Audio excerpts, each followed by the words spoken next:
Approaching maximum succulence. Welcome one and all, it's time. Another Kings of War battle report, Abyssal Dwarves versus Ogres. Again. Look at that beautiful clickbait thumbnail. See if that draws in the big viewing figures. Welcome. My army list right here. Got my opponent's army list on the screen in front of me. It's time to delve in and sink our fangs into the juicy, tender, moist, succulent flesh of another battle report, allowing its tactical juices and insight to flow down our chins to be absorbed into our strategic beards. So, salt the earth scenario. What is that exactly? Well, there are various objectives around the battlefield which Mr. Arrow is going to point us towards, so you can see a couple of them. One there and one there. There are several more though. And at the end of your turn, if you are controlling any of these objectives, apart from the center one, you can't destroy that, but you can destroy any of the others. So if you're quite a low unit count army, you don't have many units that can take objectives, then maybe you want to be destroying them because you don't want to have to contest them later on. Or maybe you're a really combat heavy army and you want to rush forward and not be stuck in your own deployment area. So maybe you want to destroy any objectives that are in there because you're not planning on being there at the end of the game. So those are some sort of quick oversight there on that scenario. So let's dive into the deployment and the forces, shall we? So you can see that I've got some rather big juicy creatures on here. That bad boy. So these are the models, a lot of them that weren't used in the previous game. You saw that one. So let's start with Abyssal Dwarf Forces. So we've got an Overmaster, an Ancient Winged Half-Breed, the combat version of the big flying beastie. Kicks a lot of butt, but he doesn't have that many attacks, so you want to look for flanks and such. The Gargoyles as an Overmaster delivery system. This particular game, they've perched right in front of him. In the middle, we've got a big Wall of Doom here with two Lesser Obsidian Golem hordes. An Ironcaster who's going to be surging them around. We've got a Hexcaster with weakness, and we've got Basusu, also known as Susan. And then we've got a horde of Black Souls. We've got a horde of Grotesques as well. Now let me see if I've got any upgrades on any of these. There aren't a lot of artifacts in this list at all, actually. I'm not sure there's any. So quite a simple one. And then, as we move on down this side, we've got a mortar, a heavy mortar to be precise, and a greater obsidian golem. And that is the entire Abyssal Dwarf list. So for the ogres, we've got a warlord on a chariot. Let me see what he's got. So the warlord on the chariot has a crocodog, which I think is a small combat bonus that it gives them. Then there's a Chariot Legion here. Now, one thing to be noted as you observe my tactics early in this game, for some reason my brain melted and I thought that these chariots were actually the less potent version, like the next one down. So I was thinking like nerve 16, 18 kind of level, but they're actually nerve 20, 22, 25 attack absolute monster. And I should know this because I have played ogres before. Behind them, there are some red goblin scouts. There is a blaster there, which is going to kamikaze into my units and explode. There's a giant with his extra large base now. So giants are quite spicy nowadays. There are two big hordes of ogres there. One of them is Berserker Braves, which would be that unit there, and this one is Warriors. Behind them, that looks like, let's see, is that a standard bearer? Yes, it is, with the Loot of Insatiable Darkness, just chilling behind them. There's another blaster over here. There are a horde of shooters there, and let's see if they've got any upgrades. They do not. Anything spicy added to any of these? Okay, the Berserkers have the Brew of Sharpness, which makes them quite a spicy proposition for anybody. And the Chariots have got the Boots of Striding, so once per game they will gain Strider, which makes it very difficult to avoid taking a rather nasty charge from them. Because normally if you're facing chariots, you think, well, I'll sit behind a wall or behind this field, but once per game, and that's pretty much they're only going to get one major charge in during the game. After that, they're embroiled in combat and they're probably not going to have thunderous charge anyway. So that first charge is the most important one for chariots. Over here, there's more Red Goblin Scouts, and that, I believe, is a Boomer Sergeant with the Boots of Levitation, so he can move at the double and still do its shooting attack, which is quite spicy. Okay, so you can see where some of the tokens are. There's one in my setup area here, underneath this unit, which I've split in half just to show you where it is. And there's one on the other side, underneath the other golem unit. 3 in the middle, like that.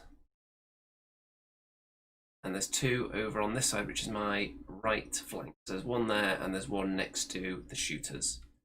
So that's a good spot for them to be in, because they don't want to move really for the whole game, so they can just sit on that objective and then get a victory point for it at the end. They won't want to destroy it unless they're about to be charged by something really nasty.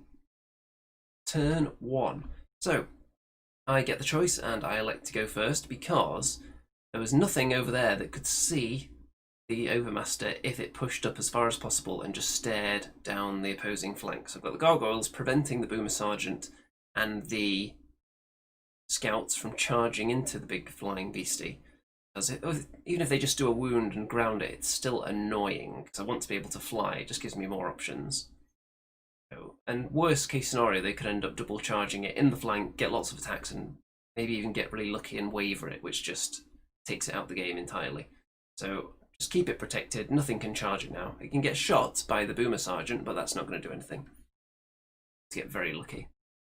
Then in the centre, pushing up, Susan is up behind the woods there, so she can't be seen, and she's going to try and get behind enemy lines. The thinking with Susan is, there's no enemy unit that she wants to take head on in the front, really. Maybe a blaster. She could get charging on one of those and then overrun past it. But maybe even not that. Because if she doesn't kill it, then she's just going to get charged by everything else under the sun. So, likely, I'm just going to dance behind enemy lines, cause an annoyance, maybe go for blasters from the side or the rear, and also help out in combats where my other units are going in and they need to kill something urgently. A bit of Susan charging into the rear. Go down a treat there. If no one's watching this live, as I can see several of you are, then don't forget to comment. And only 2 likes so far, which is an outrage, ask me. Okay, now these guys are hanging back a bit. The Overmaster, the Ironcaster, you can see him just about there. Can't move very fast because I wanted to surge, and I actually surged these golems, get them up a bit because they weren't going to get into a position where they were being threatened by anything, so surge them forward a bit. Hexcaster there as well. And the mortar, what does it do in the first turn? 3 wounds onto the Chariot Legion. And down here, what does the Hexcaster do? It does anything. Oh yeah, we've got 2 pictures there because these are the tokens which I'm controlling via being within 3 inches of them. And at this point, I just decide to destroy them because I'm not going to hang around back here at all. All my units are pushing forward. And I don't want the ogre characters or chariots or blasters to just dance past my lines and then sit on a token at the end of the game and force me to turn around my entire battle line to go after them. I don't have any units really that can do that kind of job except the gargoyles who are screening my flyers. They're going to die. So rather just destroy the tokens and just contest the ones on the other side of the table. So there's still one up here. There's one there, there, there, and there. So there's still plenty to fight for. I'd rather be contesting these 3 here. If my opponent isn't going to come forward, then I'll just go all the way there and maybe contest like these 3 in a triangle. This one can't be destroyed. So I don't want many tokens left on the battlefield at all, because I don't have many units that can actually score. Let's see, how many have I got? 1, 2, 3, 4, 5, 6, 7, but one of them is sacrificial, so really let's call it 6. My opponent has 1, 2, 3, 4, 5, 6, 7, 8, 9, 10, 11. So almost double. So that's why I'm destroying tokens whenever I get the chance at the moment. Turn 1 for the ogres. So the scouts are just blocking a bit of a charge here. So the greater golem isn't going to have a chance to charge into the chariots. I'm not sure whether he actually had range on them. Possibly. So The Ogre's not overly committing so far, not giving up any cheeky flanks to anybody. And the shooters and this blaster have turned around to look at my flyer. They do not want to get flank charged, because even with a hindrance, that would be really bad news. If it was the shooters, for example, the flyer in their flank, even though it would be hindered, expect to at least waver them. You'd hope for that. And if not, you're still stopping them shooting, and they have to turn around and fight him. They're not going to kill him, and then he'll probably kill them in the next round. So it's not a fight they want to get in the flank. So they'd rather turn around and take whatever it is in the front. And then they could always go for a double charge after that with this bad boy here. Over on this side, the scouts charge the gargoyles, which could well be good night for them. The boomer sergeant is going to shoot at the monster. 3 wounds, which is quite a decent return there, but not enough for a waiver. The gargoyles, however, they do take damage, but they're fine. Wow. They are inspired, of course, by this guy. So it's rare that gargoyles survive any kind of wound at all. Got Brad in the chat. Hello there. Make yourself known if you're in the chat right now. And also if you spot any mistakes, feel free to drop them in there, because I'm sure there is going to be some. This game and the previous one were played after a long period of Kings of War inactivity by both players due to the whole lockdown situation. So, where are we? So next, that's how the battlefield is looking there. Not much for the Ogres to do. Those guys turned, so they couldn't shoot. So what am I going to do now? Well, remember, I'm foolishly thinking that this Chariot unit is the next step down in terms of stats, rather than the Legion, rather than having a vastly high nerve and a billion attacks. So I'm going to advance with this guy and flank this unit. He's actually in the front, I think, so he needs surging to get in there.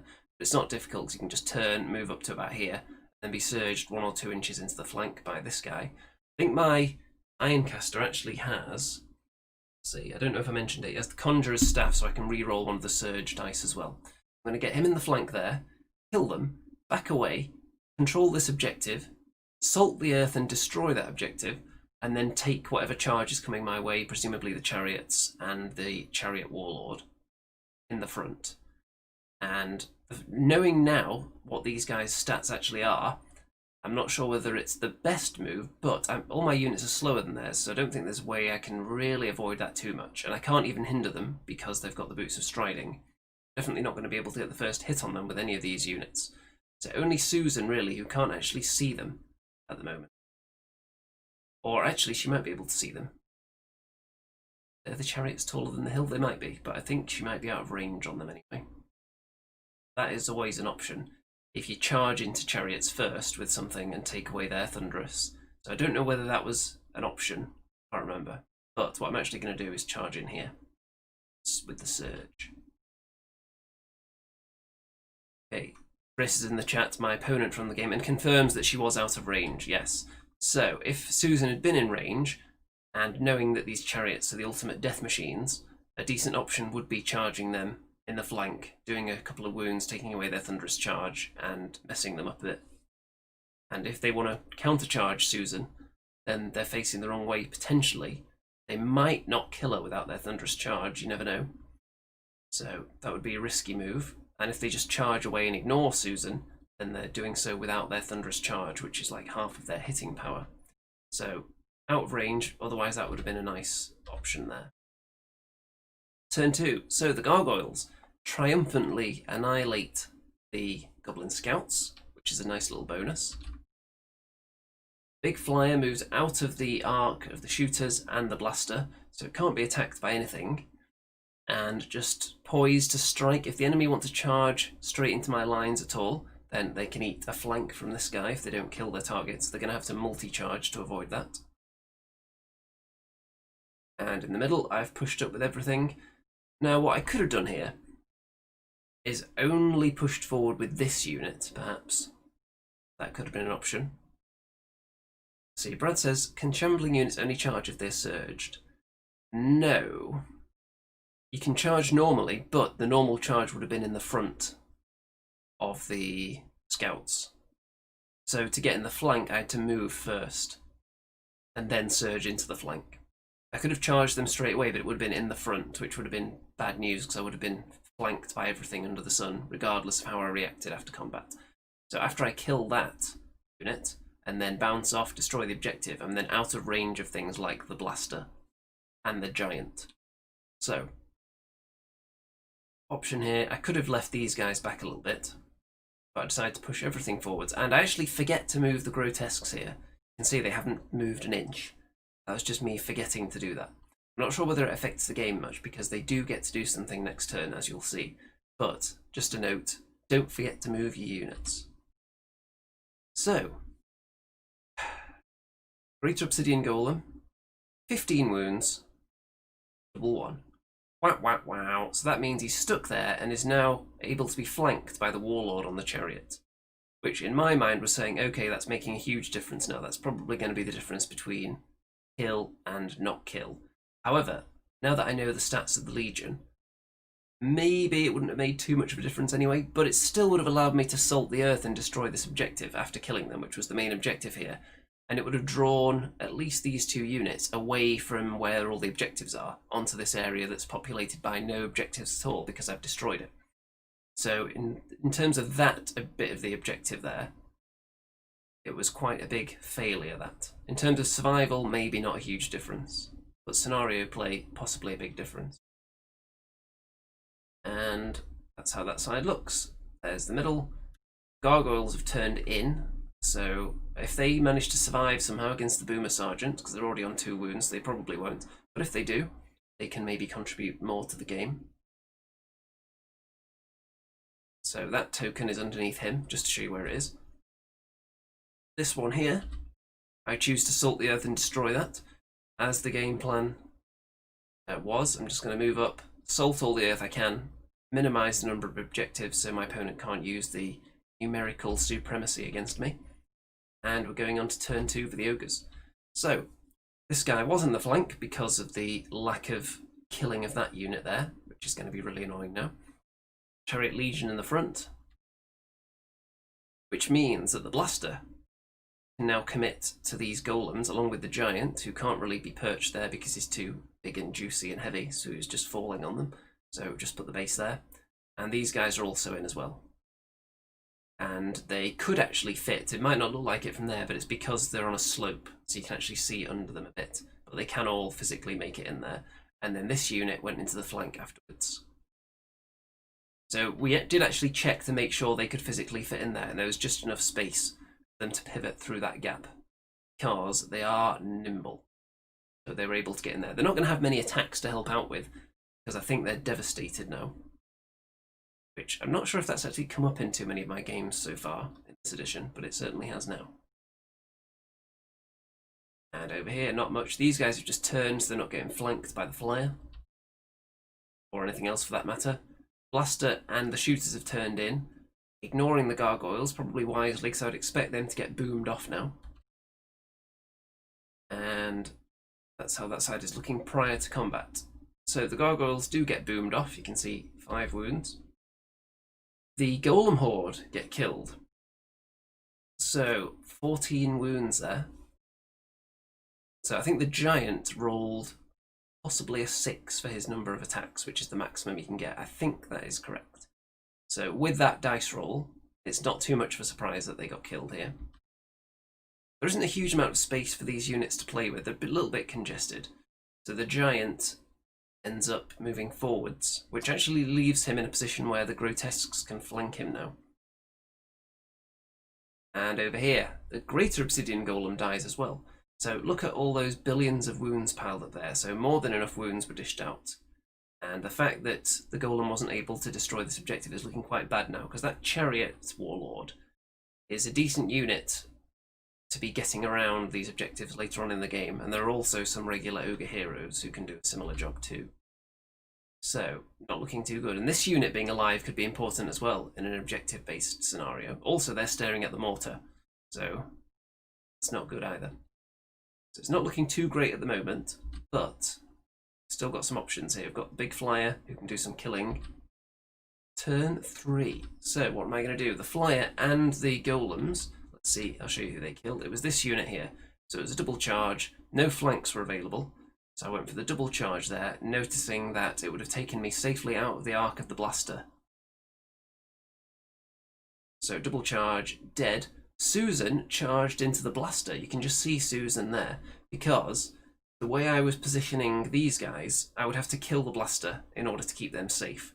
So, however, I did make one rookie mistake here, which is resolving this combat first before Susan's, because I just assumed that Susan would eat the blaster for breakfast. So these guys turned in such a way that they can be recharged by it. A little bit too confident, because I'll get to it in a minute, but you can see here that the berserkers on the hill don't take too much damage from the Black Soul Horde, who have split in half because they're on a hill. Grotesques in the flank of the giant only do 7 wounds. They are hindered. I would have expected to do more than that still. I don't know whether the maths back that up. And Susan only does 2 wounds to the blaster from 7 attacks, which is very disappointing. And had I resolved that one first, maybe I would have done something different with the golems and not turned them so their rear was facing it. Because what I would have liked to happen, I think the shooters might have been in range to charge the golems in the rear regardless, but if that's what they're doing, then they're abandoning an objective and abandoning the possibility of shooting and getting right into the middle of the battlefield, which means they're prime for being attacked. So I'd rather them have to move than the blaster. But the fact that I only did 2 wounds to it, so now it has a nice rear charge there. So I should have resolved that one first, seen that it lived, and then maybe I could have reconsidered my options with this unit here after combat. I could have even potentially overrun there, which might have avoided a flank charge from this unit as well. I would have had to check their angle of approach. So it's not all lost. I've still got this bit of a wall here, but that blaster in the rear is going to be quite a nasty one. Turn 3 for the ogres. So these guys, who should be dead by now, are now going to try and eat the mortar. They do 2 wounds, which is enough to stop it shooting, which is all they want really. And here, the golems do get recharged by the blaster. They take 1 billion wounds. It then explodes, but takes them with it, so it was quite happy to do so. Chariots charge into the Overmaster on Ancient Winged Halfbreed, and they actually kill it, which I was again mildly surprised about. I don't know why I'm surprised that chariots can kill things. And dead. So it looks like it's pretty much game over at this point, but we'll see what we can salvage. So the grotesques take some damage on the counter charge from the giant, but not much. Black Souls take a few wounds, but again not much. They should win this combat. And there's how it's looking. So it's definitely not all over, but I need to be killing units next turn, definitely. So turn 4, what do I need to do? I need to kill the giant, kill these warriors, and then turn to face the chariots. And Susan is still up, so she could maybe help out. So, unfortunately, the Black Souls do a lot of wounds to the berserkers, but can only roll 4 on the nerve test. I think I might have needed 1 more than that to take them out. So, a bit unfortunate. Grotesques finish off the giant, but they're not able to pivot, because that would leave them able to be charged by the chariots, I think. I believe the only way to avoid that was to pivot in this kind of a way, rather than facing all the way in that direction. I believe that's correct. Or maybe I needed to avoid these guys. There's some kind of shenanigan going on. There's a sound reason that these guys are facing in that direction. Susan decides to land here. Now, my options were charge into the chariots, take away their thunderous charge for the next turn. But unfortunately, if we go back, see that that wasn't an option, because the chariots were here. Susan's about here. See, angle. I feel like Susan couldn't actually see them. Susan was about here, and the steps on this bit of impassable terrain extend to about there. So the line of sight was something like this, just behind their base. So I don't think I could actually see them, which made that not an option, because that would have been nice to take away their thunderous charge. This unit, if they're alive at any point, then it would be nice to not have thunderous charge to the face. So you can see that Susan in fact decided to land over here just to threaten for next turn after not being able to do that. So if I killed this unit and turned to face there, as I was hoping for, then Susan taking away that Thunderous Charge would have meant this unit have a decent chance of surviving the Chariot frontal assault. Not guaranteed, but they've got a chance. As it stands at the moment, they're now in the flank, and Susan couldn't see that unit, so the Thunderous Charge remains, so that unit is now going to die. Turn 4, so Chariots in there, Berserkers in the front, this unit is definitely toast. And there you go, just piled up huge wads of dice there. Dead. Mortar again survives, but it's being held up, which is all that matters at this stage. The Grotesques are going to be able to charge and finish off this unit quite easily, I would think. They're already wounded. Turn 5 for me, so that's what the Grotesques do. And I've parked this guy here, and I don't think he's actually blocking them. I don't think there's any way I can actually block them. But I think what happened here is that I put him there so that they have to become hindered when charging the Grotesques, but they've got Boots of Striding, so it's making them use it at the very least, just in case there's another opportunity for them. And this time, Susan was able to get into the flank of them and take away their Thunderous Charge as well. So, quite a few wounds there, but I think this is when I first actually asked what the nerve of the unit was, possibly. I should have asked a long time ago, but at this point I thought, oh, I've got a chance to waver them now. But a very high nerve on that unit. Jonathan is very disappointed. Well, if you came to this video expecting that, you were sorely misled, and not by me, might I add. Hexcaster. Weakened them as well. So they're weakened, no Thunderous Charge. So can the Grotesques survive that? You have to say they've got a decent chance now. They're only on 1 wound, no Thunderous Charge, and weakened. Turn 5.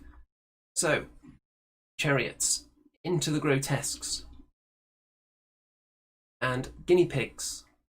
So yes, this game did take place in a room containing lots of guinea pigs, so I thought, let's throw a few pictures in there. You would have seen quite a few images of the pigs in previous battle report as well. Here, of course, we can see the queen of the pigs perched on top of this structure, eating the grass that none of the others dare venture up there to get their teeth in. And anyone who's a fan of guinea pigs should, of course, donate heavily to this channel for this kind of sizzling guinea pig content. So, Susan is shot by one of these. Let's see, who was it? Is it the Boomer Sergeant? Who's that? Let me have a look at the army list here. I don't think there's any spellcasters. So, maybe it was the Boomer Sergeant?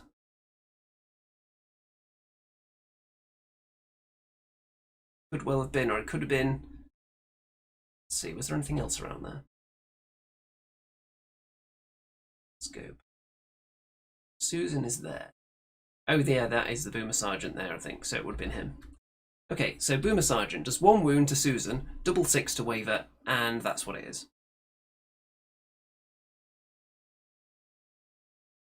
Wah, wah, wow, indeed. So, if it wasn't game over before, sounds like it is now, because... oh dear. Mortar is finally dead, but this thing wasn't affecting the game anyway, really. The Grotesques are up to 9 wounds now. As expected, they do not die because of all the impediments that were stacked up onto the chariots.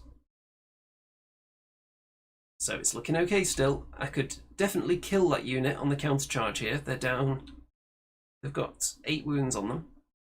And definitely could do it. Turn 6.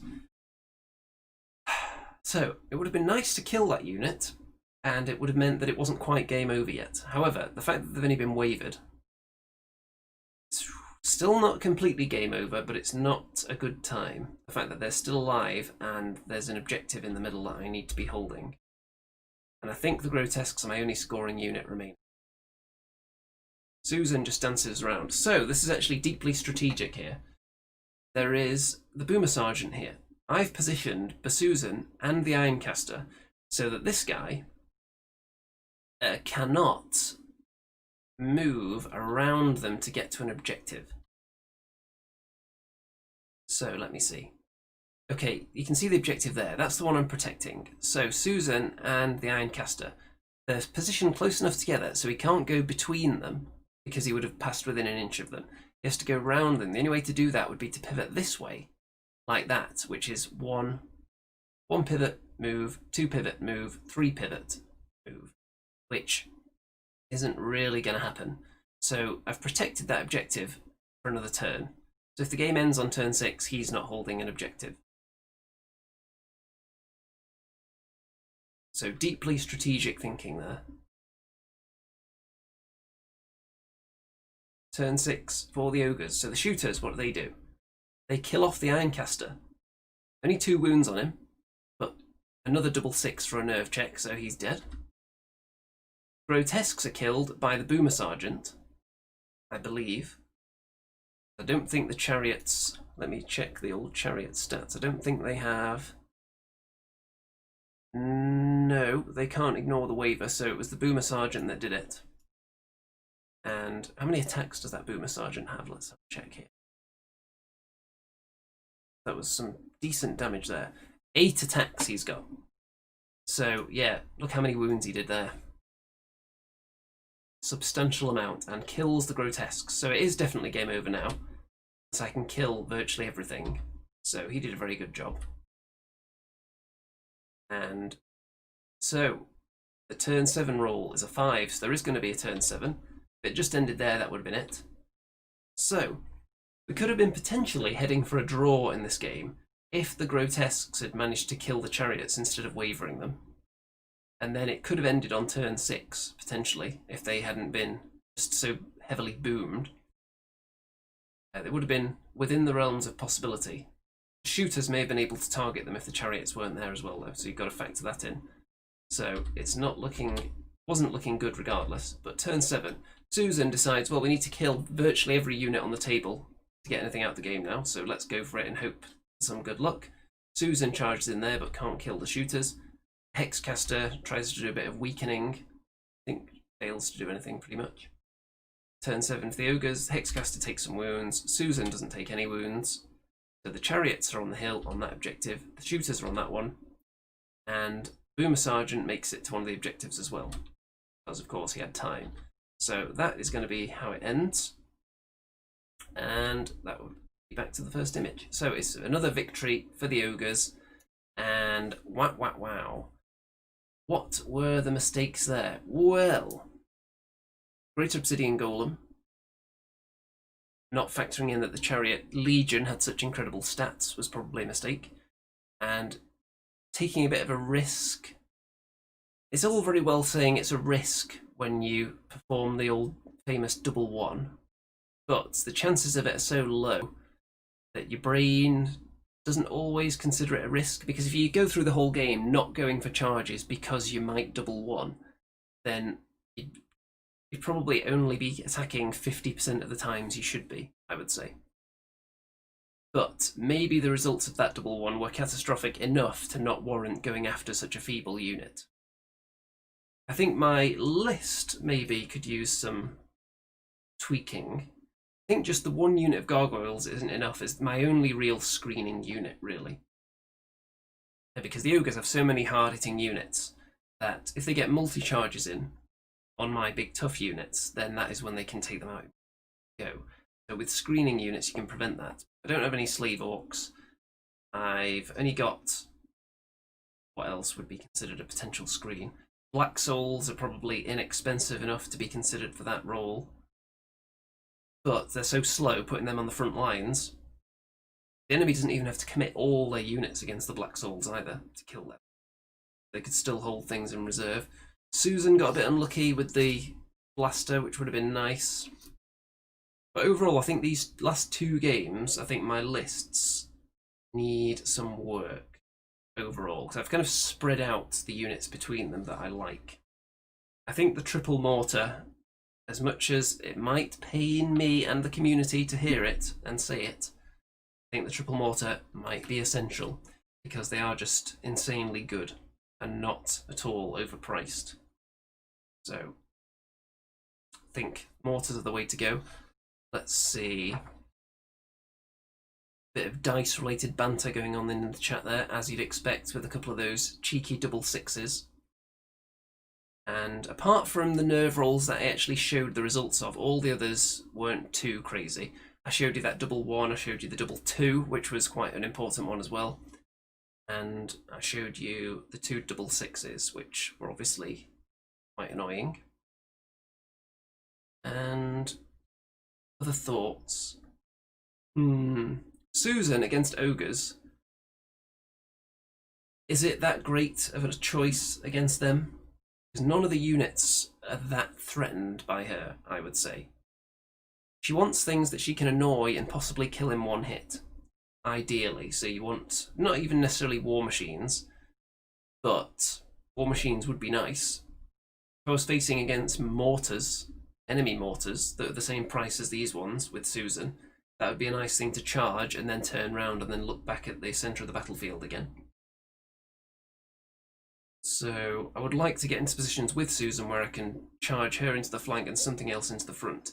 In this game, that didn't become an option too regularly, because by the time I was able to charge anything with Susan, it was quite late, after I wasted time failing to kill the blaster, which was then able to kamikaze into the golems. And let's see, anything else. The Overmaster on Ancient Winged Halfbreed might be my favourite model, that and the Hellfane, but both of those are very expensive, and I don't think an optimal list for Abyssal Dwarfs would feature either of them. However, most lists I make will feature at least one of them because they're so cool looking, and it would be criminal not to take at least one of them, my opinion. And that goes out to all the Abyssal Dwarf players out there. If you're not taking an Ancient Winged Halfbreed or a Hellfane, then you should frankly be arrested because they're so cool. Same argument could be made for the new Grotesques because they're so darn cool as well. But what would I consider like the ultimate optimal tournament murder list for Abyssal Dwarfs? 3 mortars, more gargoyles, probably more grotesques. I think golems can definitely fit into the ultimate killer list. The only annoyance with them is that you need the support characters to back them up. The Hexcaster is a very good choice as well with the Hex and the weakness options. The weakness is the one I like because you're weakening the enemy against the wall of defense 6 units. That's another thing I could have done actually. The Hexcaster could have been positioned closer to the Greater Obsidian Golem, and I then could have weakened the Chariot Legion when they were considering charging him. This would have required me not rolling a double 1 on the scouts though, then that could have been an option. So placement of the heroes is something that could have been improved there.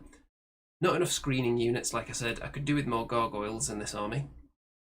They're so cheap and fast and useful, and that would have been very good. If I could have flown gargoyles in front of those chariots, that would have cramped my opponent's style severely. But I felt like he needed them to screen Big Flyer to get in there, threaten the flank, which is another kind of a tax I was paying just for taking that flyer as well. Got to protect it to make sure it can do its job. Since I'm paying, let's see, 300 points for it. You want it to achieve something. Anyway, if anyone's got any tactical insight or thoughts, feel free to drop them in the comments. If you learned anything from this game, drop it in there as well. If you spotted any rules that were certainly played incorrectly or anything that looked a bit suspicious, then also comment. Really, if I was wanting to turn battle reporting into the ultimate moneymaker and just trying to drive views through the roof, then I should be making about 3 or 4 noticeable mistakes in every game, because it's mistakes that get all the comments. That is a scientific fact.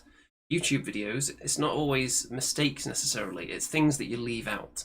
Like if you're doing a top 10 list and you intentionally leave out something obvious that's really popular, and then at the end you'll say, did we forget any? Don't forget to tell us in the comments.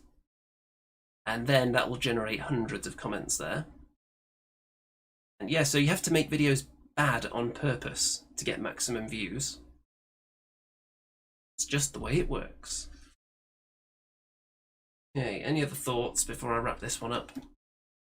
Don't forget to check out all the links in the description, all the social media shenanigans, Twitter, Facebook group, Discord server, and all that good stuff. Also various fundraising sources. If you want to fund this channel's battle report content, I'm hoping to do a battle report every week. But obviously, with the varying state of the different regions of this country, different lockdown regulations being enforced almost on a weekly basis, it's difficult to predict whether it's going to be possible to do one every single week. But that is the objective at the moment. Especially if the money keeps flowing in, then it would be financially viable to do so as well. And on that note, in fact, so there was a new patron this week, so thanks to you. And the patrons who have pledged to a sufficient amount to be personally thanked at the end of every single video will get their little shout out now as well. So I try and remember to do this every time. But personal extra special thanks to the following people: Graham, Tim, Eric, Brad, Barbara, and Guy. All of you are extra special, spicy people indeed. Anything else I want to mention before I go? Don't forget, Andy and Rem show tomorrow, and that's likely to be about the new GW Giants, and we're also going to look at all the other Giants that are available on the market as well and compare them all in terms of value and quality. So that will include the Mantic Giant for anyone who's purely interested in Mantic products. I'm sure we'll speak favourably about the value of the Mantic one compared to some of the others out there. And what else can you expect to see? Vermintide, the final mission, we're still waiting to finish that, but Mr. Remington's PC is still blown up and he's not managed to put it back together yet. So you'll have to wait and see on that. And any final comments before I wrap this one up? Doesn't look like it. Okay, let's get the thumbnail up. And down that comment box for the next 5 seconds. It's not coming, is it? So let's see how many likes we've got so far. Only 6. That is disgraceful. Don't forget to like the video if you're still watching to this point for some reason. Then all that remains to be said, I think, is good night out there. Whatever you